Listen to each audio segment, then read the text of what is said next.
Welcome everyone to another episode of JT on Sport. Today it is Monday, August the 29th, 2016, and we have a ton of sports news to get through today, so let's jump straight in. First of all, breaking news, just over an hour ago, Beauden Barrett has re-signed with the Hurricanes and New Zealand Rugby for another 3 years until the end of 2019, which is fantastic news, not just for the Hurricanes, but also the All Black, because Beauden Barrett is quickly developing into the world number one. First five, so that will mean Barrett will play the World Cup in 2019, it's presumed, and then he'll probably retire and play overseas. Poor day for the Black Caps on day 2 of the second cricket test against South Africa. South Africa declared at 483 for 8. Black Caps are 38 for 3 at the end of day 2. Martin Guptill, useless against Dale Steyn. Tom Latham was unlucky to go. A little faint edge for him. And Ross Taylor, but silly, he got run out. So Kane Williamson and Henry Nicholls at the crease it will have to be a very good innings from Kane for the Black Caps to have any chance of salvaging a result for their sake out of this second cricket test. Tom Walsh goes back-to-back shot put.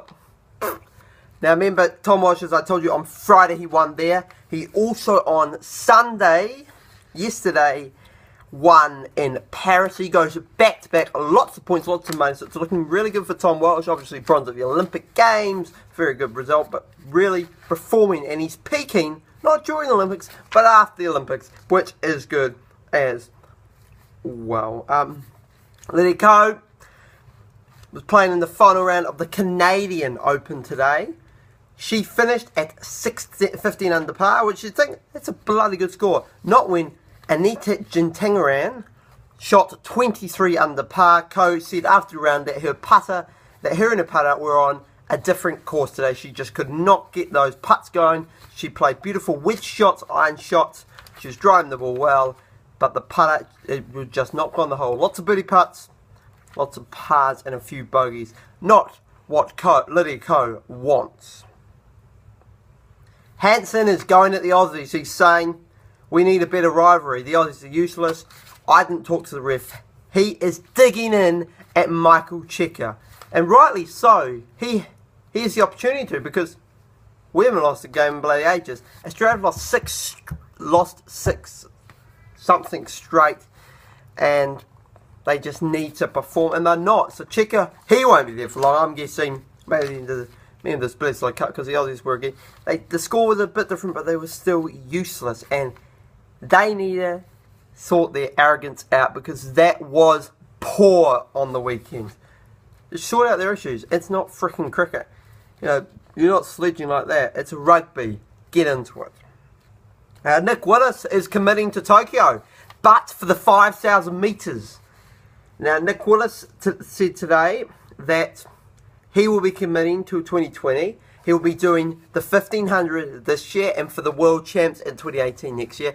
But for the Commonwealth Games in 2019 and also the 2018 and also 2020 for the Olympics, he'll be doing the 5,000 metres. So he's converting up to 5,000 metres, which is interesting, but distances aren't too similar, you know. Quite similar attributes are required to go for those both. So Nick Willis to Tokyo 2020, interesting, you know. Mo Farah retiring, he's looking at marathon, having a break. So, and doors open to Willis, but the only problem is he will be 37 when he competes in Tokyo, and that's pretty darn old for a professional athlete. Okay, now to end today, we're going to wrap up the Premier League from the weekend in round number 3. Remember, Man City, Chelsea and Man United all are on top with 9 points. So let's go through the route. Spurs 1-1 draw with Liverpool. Watford 1, Arsenal 3. Chelsea 3, Burnley 0.